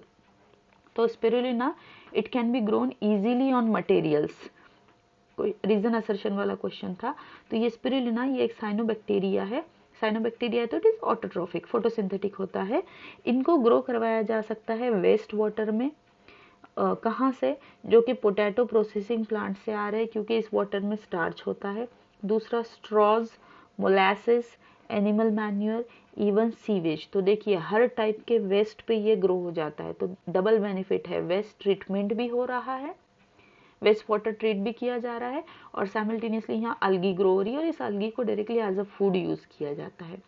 So to produce large quantities and can serve as a food rich in protein. और इससे हमको जो फूड मिलेगा वो किस किस में रिच रहेगा, वो प्रोटीन रिच रहेगा, वो मिनरल्स में, फैट्स में, कार्बोहाइड्रेट्स में एंड वाइटामिन्स में। तो माल न्यूट्रिशन का जो चांस है ये ऑलमोस्ट यहाँ पे न्यूट्रलाइज किया जा रहा है। So incidentally such utilization also reduces environmental pollution। तो हमारे पास डबल बेनिफिट है, environmental pollution को भी कम किया जा रहा है क्योंकि वेस्ट में से न्यूट्रिएंट्स को एब्जॉर्ब कर रही है ये अलगी, और सेकंड थिंग हम फूड भी क्रिएट कर रहे हैं। दूसरा आपको एग्जांपल यहाँ याद रखना है which is not given here but आपके एनसीईआरटी में है, दैट इज क्लोरेला। क्लोरेला भी एक अलगी है जो सिंगल सेल प्रोटीन की तरह यूज की जाती है apart from spirulina. Then bacterial species का नाम दिया है, ये नाम आप याद रखेंगे, पहला वाला अलगी है, ये बैक्टीरिया है मिथाइलोफाइलस मिथाइलोट्रोफस। algae मतलब it is blue green algae, Thallophyta वाला algae नहीं है, it is blue green algae, prokaryote से ही बिलोंग कर रहा है स्पिरुलिना। एंड यहाँ पर बैक्टीरिया है, प्रोकैरियोट है अगेन, मिथाइलोफाइलस, मिथाइलोट्रोफस, ये नाम आप याद रखेंगे। ये इसके बारे में आपको दिया गया है, it's high rate of biomass production, बड़े ही फास्ट ग्रो होता है, ग्रोथ रेट बहुत ज़्यादा है। And it can be expected to produce, कितना प्रोड्यूस करता है, 25 टन्स ऑफ प्रोटीन, बहुत फास्ट ग्रो होके टन्स में प्रोटीन ये बना सकता है। द फैक्ट दैट उसके बाद आपको बोला गया है कि edible mushrooms are eaten by many people and large scale mushroom culture is growing industry. इसके बाद हम मशरूम इंडस्ट्री की बात करें, क्योंकि मशरूम भी वेस्ट जहाँ पर है, वेस्ट जहाँ थ्रो किया जाता है, ऐसी जगह पे मशरूम्स इजीली ग्रो हो जाते हैं। और मशरूम इंडस्ट्री भी आज हमारे पास एक बहुत बड़ी इंडस्ट्री है। अगेन इन मशरूम्स से भी बेटा PYQ है कि मशरूम्स आप यूज़ कर सकते हो as a source of protein. Large scale पे आज लोग इसको यूज़ कर रहे हैं, एडिबल, सारे मशरूम्स नहीं, जितने एडिबल मशरूम्स होते हैं वो। So makes it believable that microscopic fungi too would become acceptable as food. तो यहाँ पे बोला गया कि मशरूम्स तो बड़े वाले हैं, बट यहाँ पर माइक्रोस्कोपिक फंजाई में भी नियर फ्यूचर में ये भी एक्सेप्ट किए जाएंगे एज अ फूड। तो that is about the single cell protein. 3 नाम आपको यहाँ दिए गए हैं, स्पिरुलिना जो एक ब्लू ग्रीन algae है, उसके साथ आप क्लोरेला को याद रखेंगे। नेक्स्ट आपको दिया है बैक्टीरिया, मिथाइलोट्रोफस, एंड नेक्स्ट आप याद रखेंगे मशरूम्स। अब लास्ट टेक्निक की बात करते हैं, दैट इज टिश्यू कल्चर। ये बड़ा ही कंसेप्चुअल पॉइंट है, यहाँ बहुत कुछ मेमोराइज करने की ज़रूरत नहीं है, समझने की ज़रूरत है। और इसमें से बहुत अच्छा मैच द फॉलोइंग टाइप का क्वेश्चन 21 में आ चुका है, जिन्होंने almost 4 important parameters tissue culture के कवर किए थे इन दैट क्वेश्चन। तो देखते हैं टिश्यू कल्चर क्या है। फिर से बोला गया है कि ट्रेडिशनल ब्रीडिंग टेक्निक जब फेल हो गई मतलब सफिशिएंट नहीं रही, to keep the pace with demand, to provide sufficiently fast and efficient system for crop improvement. तो हमारे पास फिर दूसरी टेक्निक आ गई जो कि एडवांस टेक्नोलॉजी थी, that is called tissue culture. Conventional breeding से, ट्रेडिशनल मेथड से हम डिमांड को फुलफिल नहीं कर पाए, तो नेक्स्ट आ गया टिश्यू कल्चर डेवलप किया गया। अब ये क्या होता है, what does tissue culture mean, है क्या? It was learn by the scientist during 1950s। 1950s में साइंटिस्ट को एक चीज़ पता चली कि प्लांट्स जो होते हैं, the whole plants could be regenerated from explants. हम एक पूरा प्लांट बना सकते हैं एक्स प्लांट से। ये एक्स प्लांट्स क्या होते हैं, ये पूरा के पूरा प्लांट या ऑर्गेनिज्म बनाने की एबिलिटी को बोला जाता है टोटीपोटेंसी, अभी आगे पढ़ेंगे। और एक्स प्लांट क्या होते हैं, एक्स प्लांट होते हैं एनी पार्ट ऑफ प्लांट। यहाँ से भी क्वेश्चन आ चुका है, एक्स प्लांट क्या है, ये प्लांट के वो सारे पार्ट्स है, plant taken out and grown in test tube under sterile conditions in special nutrient media. और एक्स प्लांट की तरह बेटा क्या यूज किया जाता है, जो मेरिस्टेम्स होते हैं। और ये मेरिस्टेम्स के जो सेल्स है, मेरिस्टेमेटिक टिश्यूज जो है, इनके अंदर एबिलिटी होती है, they can develop into a complete plant और कंप्लीट ऑर्गेनिज्म आप बोल सकते हो। तो ये एबिलिटी को बोला जाता है टोटीपोटेंसी। तो इन मेरिस्टेम्स को हम यूज करते हैं एज एक्स प्लांट्स।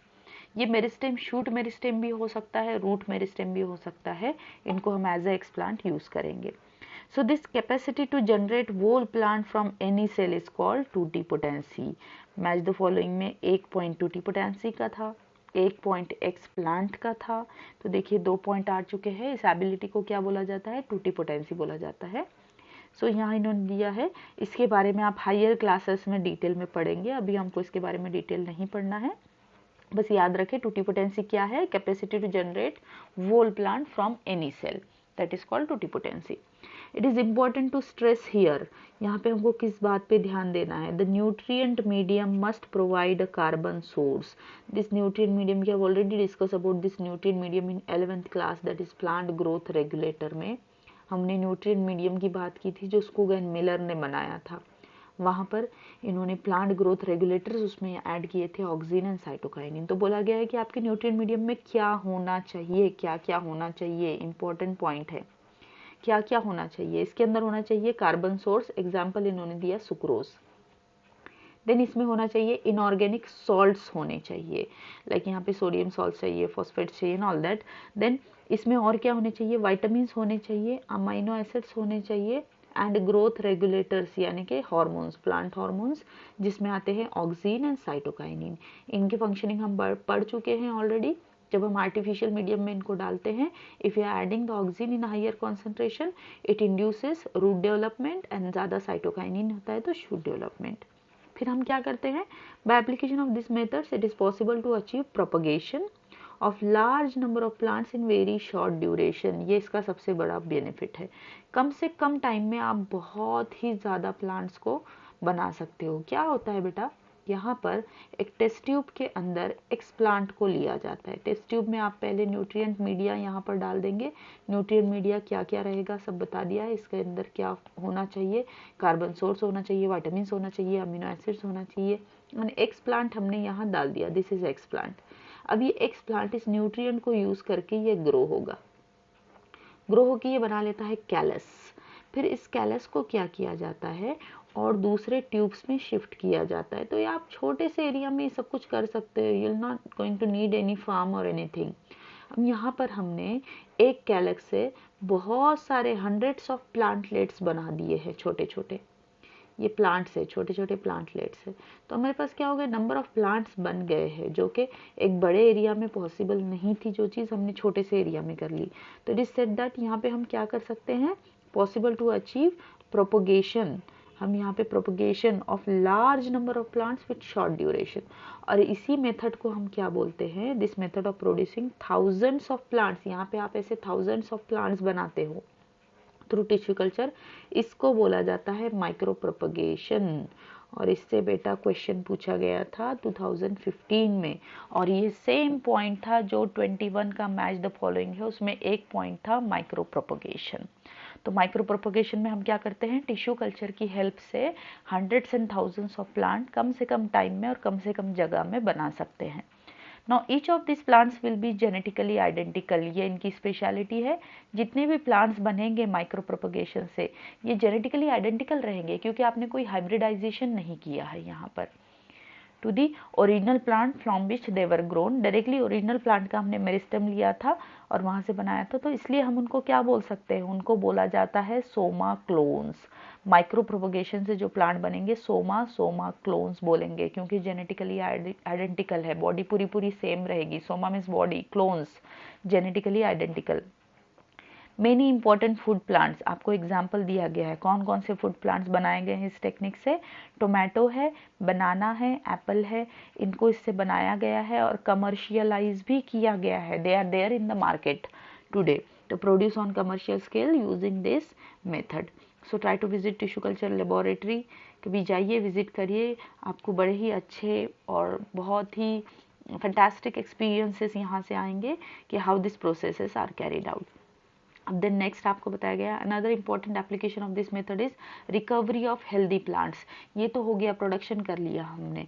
सेकंड, कुछ प्लांट अगर हमारे पास ऐसे है कि जो पूरी तरीके से डिसीज्ड हो चुका है, उसके अंदर कुछ अटैक हो चुका है, इन्फेक्ट हो चुका है, बैक्टीरिया से बोलिए, वायरस से करिए, ऐसे प्लांट से अगर हमको हेल्दी प्लांट बनाना है तो उसके लिए भी हम ये सेम मेथड यूज़ कर सकते हैं टिश्यू कल्चर की। इसके लिए आपको क्या बोला गया है, if the plant is infected with the virus, अगर वायरस अटैक हो गया है तो हम क्या करेंगे, इस प्लांट का मेरिस्टेम लेंगे। अपाइकल एंड एक्सिलरी दोनों भी ले सकते हो आप। ये पार्ट जो होता है वायरस फ्री होता है, और इस पार्ट को लेके हम यहाँ पे मेरिस्टेम को निकालेंगे और इसको इन विट्रो का मीनिंग होता है अगेन आप इसको टेस्ट ट्यूब में, लैब में, न्यूट्रिएंट मीडिया में ग्रो करेंगे इस पार्ट को, इस मेरिस्टेम को। तो हमको इससे क्या मिल जाएगा, इससे फिर आप माइक्रो प्रोपगेशन से जितने भी प्लांट्स बनाओगे वो सारे के सारे वायरस फ्री रहेंगे। यहाँ बनेंगे हमारे वायरस फ्री प्लांट। और इस पर बेटा क्वेश्चन आ चुका है 2012 में on this disease free plants कहाँ से बनाए जाते हैं, मेरिस्टेम से प्लांट्स के। ये भी एक एप्लीकेशन है टिश्यू कल्चर का। So scientist have succeeded in culturing meristems of किसके सक्सेसफुली कल्चर किए हैं, that is banana, sugarcane and potato. ये एग्जाम्पल्स आप याद रखेंगे again. So scientist have even isolated single cells from plants and after digesting their cell walls. ये next method बताई गई है। आफ्टर टिश्यू कल्चर हम यहाँ पर सोमैटिक हाइब्रिड्स कैसे बनाए जाते हैं ये बताया गया है। तो हम डायरेक्टली सेल्स का फ्यूजन भी करवा सकते हैं। Suppose we are having 2 plant cells here, ये प्लांट सेल्स के ऊपर सेल वॉल भी है। तो हमको अगर हाइब्रिड बनाना है तो इन दो सेल्स को फ्यूज करवाया जा सकता है। So it is not a reproduction, sexual reproduction नहीं है, ये सोमैटिक हाइब्रिडाइजेशन है। कोई गैमेट्स नहीं फ्यूज हो रहे हैं, नॉर्मल सेल्स फ्यूज हो रहे हैं। तो इसके लिए क्या किया जाता है, after digesting their cell walls, पहले इनके सेल वॉल को डाइजेस्ट किया जाएगा। डाइजेस्ट किया जाएगा मतलब इसको ट्रीट किया जाएगा किससे, सेल्यूलेजेस से। सेल वॉल सेल्यूलेज की बनी है, तो हम इसको डाइजेस्ट कर लेंगे और फिर हमको क्या मिल जाएगा, नेकेड प्रोटोप्लास्ट मिल जाएगा। ये जो सराउंड करेगा सिर्फ प्लाज्मा मेम्ब्रेन रहेगा इसके सराउंडिंग में, एंड इन प्रोटोप्लास्ट को फ्यूज किया जा सकता है। ठीक है, so isolated protoplast from 2 different varieties of plants each having desirable character. Again same चीज, यहाँ पे एक डिजायरेबल ट्रेट है, यहाँ पे एक डिजायरेबल ट्रेट है, दोनों प्रोटोप्लास्ट को, ये प्लांट ए से लिया है, ये बी से लिया है, इसको फ्यूज करना है और जो बनेगा हमारा वो बनेगा हाइब्रिड प्रोटोप्लास्ट फ्यूजन करके। अब बेटा एक क्वेश्चन आया था, अभी रिसेंट तो नहीं है, काफ़ी पुराना क्वेश्चन है, जिसमें आपको पूछा गया था कि फ्यूजन के लिए कौन से केमिकल्स यूज़ किए जाते हैं। तो आप दो नाम आप यहाँ पर याद रख सकते हो। प्रोटोप्लास्ट फ्यूजन के लिए यूज़ किया जाता है polyethylene glycol and sodium nitrate. यहाँ मेंशन नहीं है बट थोड़ा सा extra information we should have. ये केमिकल्स हम यूज़ कर सकते हैं for protoplast fusion, which can be further grown to form new plants. इससे हम जब इसको फ्यूज कर लेंगे तो हमारे पास एक नया सेल बन जाएगा जिसमें ये दोनों भी सेल्स की ट्रेट्स रहेंगे, और ये जो सेल रहेगा हमारा, ये रहेगा एक somatic hybrid. This is called somatic hybrid, क्योंकि हमने प्लांट बॉडी से सेल लिया है और इसका सेल वॉल डाइजेस्ट किया एंड बाद में दोनों के प्रोटोप्लास्ट को फ्यूज करवा दिया, एंड इस प्रोसेस को बोला जाता है सोमैटिक हाइब्रिडाइजेशन। ये हाइब्रिडाइजेशन की टेक्निक है, बट हमने यहाँ पे क्योंकि बॉडी सेल्स को मिक्स किया है, हाइब्रिड बनाए, तो it is called somatic hybridisation. और इसका बड़ा ही अच्छा एग्जांपल यहाँ पर दिया हुआ है। Imagine a situation when protoplast of tomato is fuse with potato. इन्होंने इमेजिन करने को बोला, but this was practice already. Scientist ने ये वैराइटीज बनाई हैं बट उसको कमर्शियलाइज नहीं किया गया। तो आपने पोटैटो का एक सेल लिया, पोटैटो प्लांट का, और दूसरा सेल लिया है टोमेटो प्लांट का, और इन दोनों सेल्स को फ्यूज कर दिया। ठीक है, यहाँ पे फ्यूज कर दिया, और जो हाइब्रिड बना है यहाँ पर टोमेटो एंड पोटैटो से, इसके अंदर टोमेटो की भी कैरेक्टरिस्टिक्स रहेगी और पोटैटो की भी कैरेक्टरिस्टिक्स रहेगी, and resulting in the formation of, इसको क्या नाम दिया गया, इसको नाम दिया गया पोमैटो, क्योंकि यहाँ पर पोटैटो की भी कैरेक्टरिस्टिक्स थी और टोमेटो की भी कैरेक्टरिस्टिक्स थी। बट बोला गया है unfortunately this plant did not have all the desired combination, but ये हमारे लिए उतना फ्रूटफुल नहीं रहा, इसको कमर्शियलाइज नहीं किया गया क्योंकि सारे डिजायर्ड कॉम्बिनेशन कैरेक्टरिस्टिक्स नहीं थे जो कमर्शियलाइजेशन के लिए चाहिए थे in pomato. Okay, so with this हमने ये चैप्टर पूरा कर लिया है। We have seen all the aspects to complete the food to fulfil the food requirement of increasing population. Hope आप लोगों को ये पसंद आया है। अगर आया है तो ऐसे ही सुनते रहिए, समझते रहिए एनसीईआरटी को, और सपोर्ट करते रहिए चैनल को, सो दैट मैं और भी ऐसे ही वीडियोस आपके लिए बनाऊं एंड लाइन टू लाइन आपको एनसीईआरटी समझाऊं। Thank you everyone.